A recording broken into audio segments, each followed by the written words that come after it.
10, 9, ignition sequence start. 6.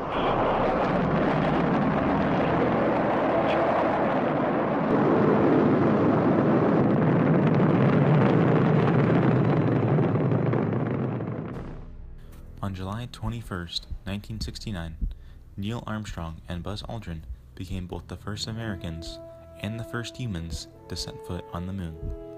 Nearly a decade prior, President John F. Kennedy delivered a speech in Houston, Texas, promising to reach the moon before 1970. We meet in an hour of change and challenge, in a decade of hope and fear, in an age of both knowledge and ignorance. The greater our knowledge increases, the greater our ignorance unfolds. During that decade, NASA spearheaded new technological advancements in U.S. rocket technology. Due to increased tension from Soviet Union space achievements, such as launching the first orbital satellite, engineers, scientists, and other members of NASA toiled to become technologically superior. Some even sacrificed their lives in order to further the United States in the space race, such as the 3 astronauts of Apollo 1 who perished in a launch pad test fire. Despite the tragic loss of life, these events allowed NASA to gain the knowledge and foresight to safely send man to the moon. The moon landing was a world's first in so many ways, shattering records and creating some of the largest conspiracies to date, that it's no wonder it was affected by the cultural and historical lenses. The historic events surrounding the moon landing greatly influenced the coverage by national and global news sources. The fact that this event occurred during the 1960s provides context to this important event in the United States' history. Earlier in the decade, the USSR launched the world's first satellite into the Earth's orbit. The tension of the Cold War increased as it displayed the US's inferior technology compared to the Soviet Union's. This tension launched the space race, which further forwarded the anti-Soviet perception in the US media. John F. Kennedy spurred national support towards the space race by promising to reach the moon by the end of the decade in his speech in Houston, Texas. The spur of nationalism further increased tension with the Soviet Union and anti-communist sentiments among Americans of all walks of life. During this period in time, the media was at odds with the United States government due to the televised coverage of atrocities committed during the Vietnam War. This was also where national media sources started being classified as liberal, due to the left-leaning coverage of the Vietnam War.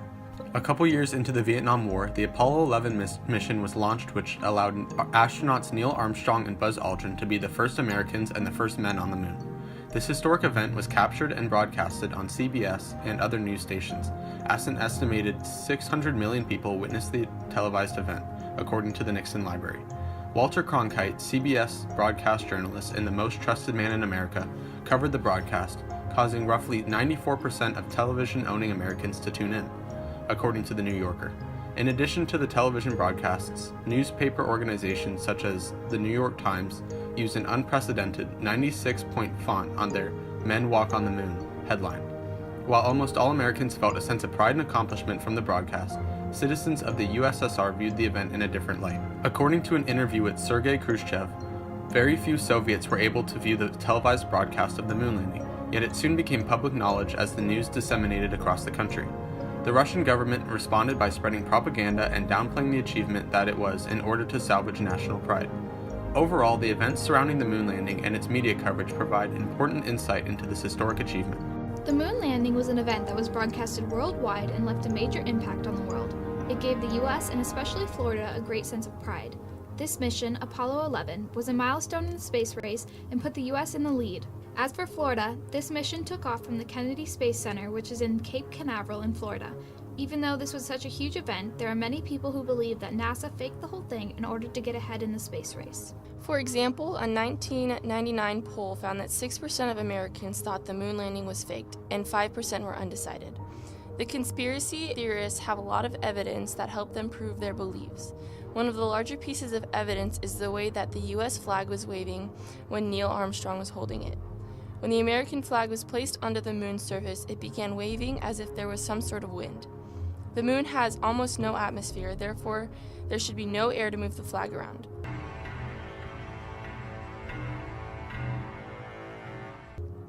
Many photographs and video clips also help these conspiracies. For example, in one picture, there are 3 rocks that have different facing shadows, which could only happen if there were multiple light sources, such as lights in a studio. Also, there are a few pictures where some of the crosshairs from the camera seem to be behind the object in the shot, and the only way that this could happen is if the objects were superimposed. These are photos that NASA took and released. There are moments where the crosshairs, which are fixed to the camera, actually lie behind equipment. The theory is that the only way that the crosshairs would be behind a piece of equipment in a photo would be if the piece of equipment was superimposed. In a picture of the landing, there is a rock in the corner with a perfect C carved into it. A theory is that the C rock was possibly a prop labeled by a set director. People also believe that it was filmed in a studio and the footage was just slowed down by half.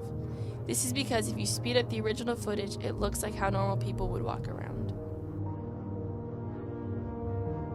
All in all, the moon landing was a major event that shaped space exploration. Whether it was faked or not, it will always remain a huge part of human history. That's one small step for man,